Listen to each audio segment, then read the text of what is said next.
ఏనుగు తన బుద్ధి వైభవం చేత ఇంటింటి కళ్ళు, కానీ తన బుద్ధితో కింద ఉన్నటువంటి చిన్న సూదిని పైకెత్తుతుంది, పెద్ద స్తంభాన్ని పైకెత్తుతుంది. తన కాలుతో తొక్కగలిగినటువంటి ఏనుగు తొక్కడం మానేసి తన మీద ఎక్కడానికి తానే సాధనం అవుతుంది, తనని పొందడానికి తానే అనుగ్రహిస్తుంది. ఆయనే మిమ్మల్ని అనుగ్రహించి మిమ్మల్ని తన నెత్తి మీద ఎక్కించుకుంటాడు, అంత సులభుడు. కాబట్టి గజానన ఎంత పెద్ద పని చేస్తాడు.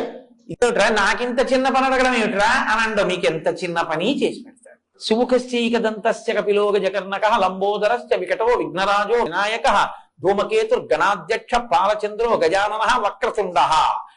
ఆయన యొక్క తొండం ఇలా పక్కకి కుడి పక్కకి తిరిగి ఉంటుంది. అగజానన పద్మార్కం గజానన మహర్నిశం అనేకదంతం భక్తానాం ఏకదంతముపాస్మహే అంటారు. ఆ శ్లోకం చమత్కారంగా ఉంటుంది. గజ గ అంటే కదలడం సంస్కృతంలో, అగ అంటే కదలనిది, గమించనిది అని. కదలనిది పర్వతం. జ అంటే పుట్టడం, పర్వతానికి పుట్టినది పర్వతరాజపుత్రి పార్వతీదేవి. అగజానన అంటే పార్వతీదేవి యొక్క ముఖము అనబడేటటువంటి పద్మానికి సూర్యుడు లాంటి వాట. సూర్యకిరణాలు పడ్డాయనుకోండి పద్మం విచ్చుకుంటుంది. ఎవరిని చూస్తే పార్వతీదేవి మురిసిపోయి విచ్చుకుంటుందట ఆవిడ ముఖం.